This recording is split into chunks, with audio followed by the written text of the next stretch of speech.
Hola a todos, ¿cómo están? El tema que tanto nos han pedido, conciencia de enfermedad en la psicosis, la esquizofrenia o en otros trastornos psicóticos. Este espacio es de los dos lados psicosis. Yo soy Karina, soy licenciada en psicopedagogía.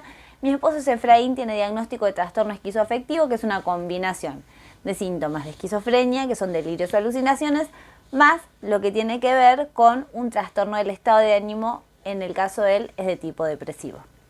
El otro día me sorprendió un mensaje de una mamá que me dice: Karina, estoy muy preocupada porque voy a ver a mi hijo a la internación y lo veo que le pregunto y todavía no tiene conciencia de enfermedad. A lo que yo no sabía qué contestarle a esta mamá, ¿no? Porque en realidad saber de psicosis, psicoeducarse, justamente es entender que la problemática más grande que tiene la psicosis es que la persona pierde la conciencia. O sea, que tiene poco nivel de conciencia de su entorno, de sí mismo y obviamente de que a esa persona le está pasando algo. Entonces, cuando alguien me dice eso, lo que entiendo yo es que a esa familia le falta mucha psicoeducación. Le falta mucha psicoeducación para entender que para que ese hijo, esa persona, ese familiar llegue a tener conciencia de enfermedad, primero esa familia va a tener que aprender muchísimas cuestiones. Lo primero que hay que entender en relación a la psicosis es que hay una pérdida de contacto con la realidad. Esa pérdida de contacto con la realidad puede ser por medio de delirios, que son ideas fijas a la luz de pruebas contradictorias, o de alucinaciones, que son percepciones sin objeto, o distorsiones, digamos, de la realidad desde el punto de vista visual, auditivo, al punto de vista de sentir, oler, cosas que no están ahí. Entonces, para la persona con algún tipo de sintomatología psicótica, lo que se le distorsiona es la realidad. Y por ende, se le distorsiona la conciencia. Y la conciencia en sí misma tiene un montón de procesos. Son procesos del yo, como la memoria, la atención, la inteligencia, que en ese momento se distorsionan de la misma forma que se distorsiona la realidad. Es decir, imagínense, si yo me acuerdo algo, si yo grabo algo en mi memoria de la realidad, si yo tengo la realidad distorsionada, la memoria va a grabar distinto, o sea, de forma distorsionada. Y es probable incluso que esa facultad, que es la de memorizar, se altere. Es algo muy común, por eso las personas cuando tienen un brote psicótico no se acuerdan de nada. Porque la memoria es una función de la conciencia, no del inconsciente. Por eso cuando pensamos en alguien inconsciente, pensamos en alguien dormido, sonámbulo, anestesiado. Bueno, esa es una función de la conciencia. Y la persona psicótica, cuando está brotada, está inconsciente. Está como anestesiada, como dormida. Digamos que la persona psicótica, cuando tiene un brote, está muy lejos de las cuestiones de la conciencia, está más cerca de lo inconsciente. Y esa conciencia se restablece con con la que es la medicación, con lo que es la terapia y con lo que es fundamentalmente el entorno. O sea, que el entorno pida cosas a las que el sujeto pueda acceder. Si nosotros, como familiares, pedimos cosas imposibles, como por ejemplo que tenga conciencia de enfermedad, estamos generando algo que no es positivo para esa persona. Por más que nosotros tengamos como familia buena voluntad, porque queremos que salga adelante, porque queremos que esté bien, nadie quiere que su familiar esté mal. Pero tenemos que tener expectativas razonables. Yo siempre uso el mismo ejemplo, y es que no esperamos que una persona, después de que se accidenta, se quiebra una pierna, esté al otro día caminando. En salud mental sí. Esperamos que al otro día de que está en internación la persona tenga conciencia de enfermedad. Y es como que no entendemos lo que le pasó. Entonces yo voy a decir, esa persona va a tener conciencia de enfermedad cuando la familia entienda lo que es toda una fase prodrómica, cómo se da cuenta, qué es la psicosis, en qué momento se puede estar alterando esa persona, que conozca todos los episodios de esa persona. Entonces hay mucho como familia para comprender. Tenemos que entender que la conciencia de enfermedad depende de muchos factores. Por ejemplo, la psicoeducación del entorno, la disponibilidad del entorno, la persona, el nivel intelectual que tiene la persona. Es decir, una persona puede tener esquizofrenia y un nivel intelectual muy bajo, o tener un retraso cognitivo y tener esquizofrenia y tener un nivel intelectual al nivel de un premio Nobel como John Nash. O sea, y eso hace muy diferente el acceso a la conciencia.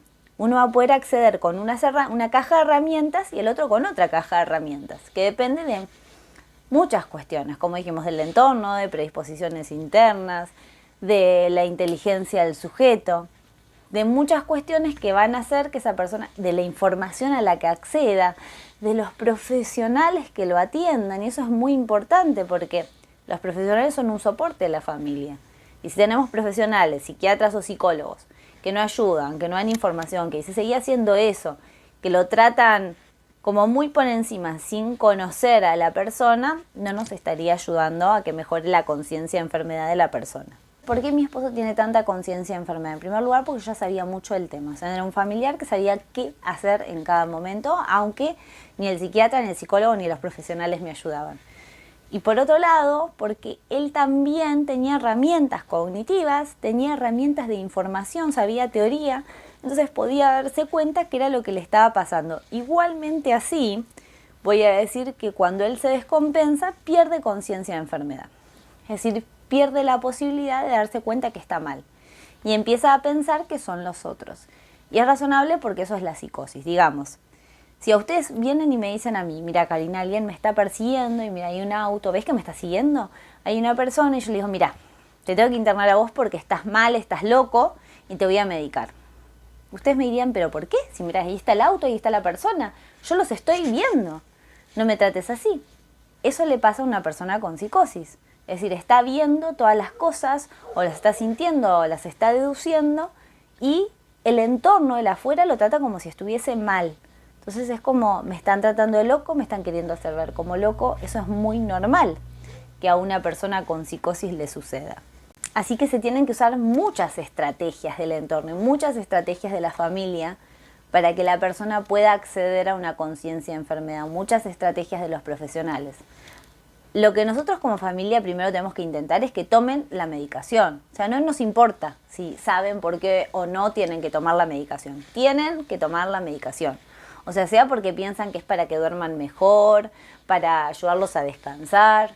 No nos importa. Tienen que tomar la medicación. ¿Qué es lo que tenemos que desear? ¿Que sean felices? ¿Que estén bien? No, todavía no. Lo único que tenemos que desear es que sigan el tratamiento medicamentoso. Y después de que siguen, les diría, por un año el tratamiento medicamentoso podemos pensar en que hagan un buen acompañamiento, una buena psicoterapia, en pensar otras expectativas. Pero el primer año es que sigan el tratamiento por lo que sea. No nos importa ni que tengan conciencia de enfermedad, ni adherencia, nada. Que tomen la medicación. Así que la conciencia de enfermedad es que la persona tenga las posibilidades de conocer acerca de qué es eso que le sucede y que tenga expectativas razonables de vida en relación a aquello que le acontece. O sea, es decir, que comprenda aquello que le pasa. Es muy importante la familia, muy importante, porque la afuera, cuando la persona con psicosis se descompensa, van a ser aquellos que digan algo está pasando, que avisen a los profesionales, que digan algo está pasando y busquen ayuda, porque la persona con psicosis en ese momento no va a poder darse cuenta. En algunos casos pueden. Voy a decirles que la mayoría de las mujeres y las mujeres que tienen alucinaciones primero me sorprenden mucho a mí porque pueden darse cuenta y me han dicho muchas veces tengo alucinaciones. O sea, estoy viendo cosas que no están y eso a mí me sorprende. En cuanto a las alucinaciones parece como que es más fácil notarlo, pero los delirios es muy difícil porque los delirios es algo que está en el pensamiento. Es como incorroborable, eso es muy difícil. En las ideaciones delirantes es mucho más difícil, digamos, intervenir incluso que en las alucinaciones. Eso he visto yo. Una de las cosas también que me preguntan mucho es, mirá, me dicen Karina, tengo una persona que tiene delirios o alucinaciones y no puedo llevar a esta persona a terapia. En primer lugar, no lo lleven a terapia, llévenlo a psiquiatría. Y si no lo pueden llevar a psiquiatría a la persona convenciéndolo bajo ninguna forma, es decir, que los acompañe, no sé, X, van primero, yo les aconsejo que vayan, ustedes saquen turno y vayan primero con un psiquiatra y le planteen la situación y a ver qué se puede hacer. Y viendo la gravedad de los síntomas en ese momento, supongo que el psiquiatra les va a decir, miren, hagan esto, hagan lo otro. Si a ustedes no les convence, cambian de psiquiatra. Porque no todos los profesionales son iguales, no todos los profesionales tienen las mismas herramientas, por más que tengan el mismo título. Y no se especializan en lo mismo. O sea, hay psiquiatras que no se trabajan con depresión, con ansiedad. No todos trabajan con psicosis ni quieren trabajar con psicosis. Entonces, busquen profesionales que atiendan más que nada esos trastornos y que sepan orientarlos. Eso es muy importante.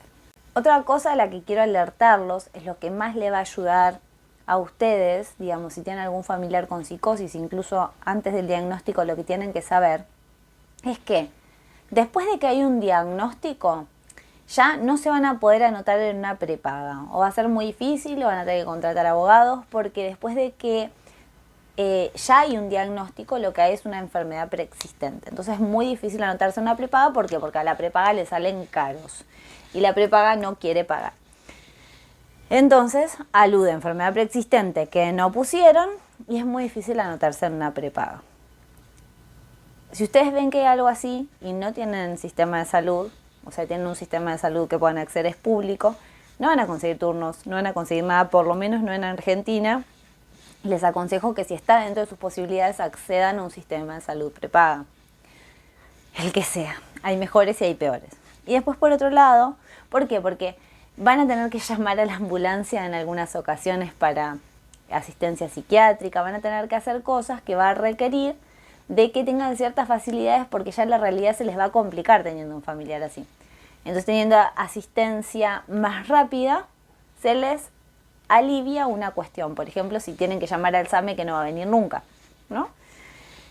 Por otro lado, si no pueden pagar una prepaga, hay otras formas, como por ejemplo, que saquen el monotributo o el monotributo social para que de ahí puedan dar una obra social y esa forma, sacando el CUT luego, les cubra todo lo que es medicación y tratamientos al 100%.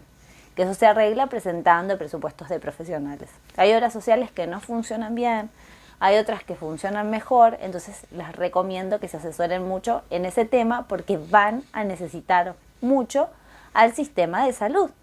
Así que eso es muy importante. Entonces yo previendo estas cuestiones, lo primero que hice es saber que mi esposo tenía una buena prepaga para poder acceder, o sea, yo rápido, si pasaba algo, llamaba a emergencias psiquiátricas, venía un psiquiatra, entonces muchas situaciones en las que las podría haber pasado peor, nos evitamos acudiendo a estas prestaciones médicas. Así que yo se los recomiendo, estén atentos a estas cosas que no son una pavada, que les cambia mucho la vida, pues si no ustedes ya de por sí tienen que luchar contra todas estas cuestiones. Y además hay que luchar contra el sistema, es demasiado con lo que hay que hacer. Para aquellos que son cuidadores, más que nada los cuidadores que llamamos número principales, ¿no? Aquellos que se encargan de la persona, que son responsables de la persona que tiene el padecimiento o el trastorno. Así que en cuanto a conciencia de enfermedad les puedo decir esto, que en algunos casos van a tener que, como la persona no consigue conciencia de enfermedad, se buscan, por ejemplo, hacer inyectables una vez al mes, o se busca, no sé, con algún psiquiatra que le ponen la medicación en la comida, dependiendo de cada persona, que es aquello que es mejor para ese paciente. No hay respuestas ni recetas únicas, sino para esa persona que es lo mejor. Entonces no dejen de buscar. En salud mental no te rindas, no dejes de buscar porque en cuanto te rendiste y diste la bandera para abajo, perdiste. Es así porque es muy difícil en este sistema, incluso aunque tengas todas las cosas a favor, conseguir buenos profesionales y conseguir buena atención, y ya de por sí es difícil, no solo en Argentina, sino en todos los países del mundo. Ahora les pido que no se olviden de suscribirse a nuestro canal, de activar la campanita para que les lleguen nuestros videos, y también quiero decirles que dejen abajo en comentarios lo que quieran de este video y también sus preguntas para que hagamos nuevos videos. Y les mando un fuerte abrazo.